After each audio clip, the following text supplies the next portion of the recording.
لالچی قصائی مزمل مکمل کہانی۔ ایک خوبصورت اور پرسکون گاؤں میں عید الاضحیٰ کا دن تھا۔ موسم نہایت خوشگوار تھا، ہلکی ہلکی ہوا چل رہی تھی، بچے نئے کپڑے پہن کر خوشی سے کھیل رہے تھے اور ہر طرف عید کی رونقیں ہی رونقیں تھیں۔ اسی گاؤں میں ایک قصائی رہتا تھا جس کا نام مزمل تھا۔ مزمل کا حلیہ بڑا منفرد تھا۔ اس کے سر پر سفید ٹوپی، بدن پر بنیان اور شلوار، ہاتھ میں چمکتی ہوئی گھڑی اور گلے میں ایک تعویذ لٹکا رہتا تھا۔ دیکھنے میں تو وہ سیدھا سادہ لگتا تھا، لیکن حقیقت میں وہ بہت لالچی اور جھوٹا تھا۔ عید کے دن مزمل اپنی دکان کے باہر کھڑا ہو کر اونچی آواز میں لوگوں کو بلا رہا تھا۔ آؤ آؤ، آج سب سے اچھا گوشت سب سے کم قیمت میں۔ گاؤں کے لوگ اس کی باتوں میں آ گئے۔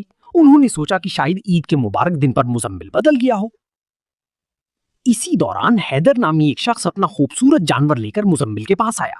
اس نے کہا، مزمل بھائی، میرا جانور اچھی طرح ذبح کرنا اور گوشت پورا دینا۔ مزمل نے فوراً مسکرا کر جواب دیا، فکر نہ کرو، میں سب سے ایماندار قصائی ہوں۔ لیکن جیسے ہی حیدر وہاں سے گیا، مزمل کے چہرے پر ایک چالاک مسکراہٹ آ گئی۔ اس نے آہستہ سے کہا، آج تو خوب کمائی ہوگی۔ مزمل نے جانور ذبح کیا، مگر اس نے چالاکی سے بہترین گوشت اپنے لیے الگ رکھ لیا اور باقی کم درجے کا گوشت حیدر کے لیے تیار کیا۔ اس کے ساتھ ساتھ اس نے ترازو میں بھی ہیر پھیر کی تاکہ وزن کم دکھایا جا سکے۔ قریب ہی چند بچے کھیل رہے تھے، انہوں نے مزمل کی یہ ساری حرکتیں دیکھ لی۔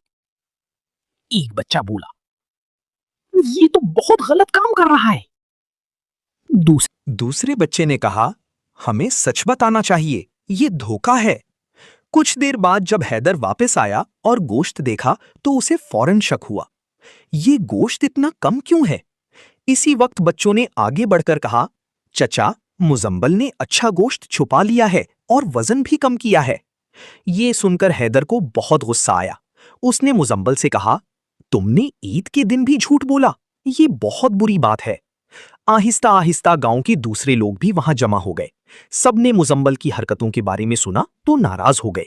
ایک بزرگ آگے بڑھے اور بولے، لالچ اور جھوٹ انسان کو کہیں کا نہیں چھوڑتے۔ جو دوسروں کو دھوکہ دیتا ہے وہ خود بھی نقصان اٹھاتا ہے۔ اس دن کے بعد مزمل نے اپنی عادتیں بدلنا شروع کر دیں۔ اب وہ صحیح وزن دیتا، اچھا گوشت دیتا اور کبھی جھوٹ نہیں بولتا تھا۔ آہستہ آہستہ لوگوں کا اعتماد دوبارہ اس پر قائم ہونے لگا۔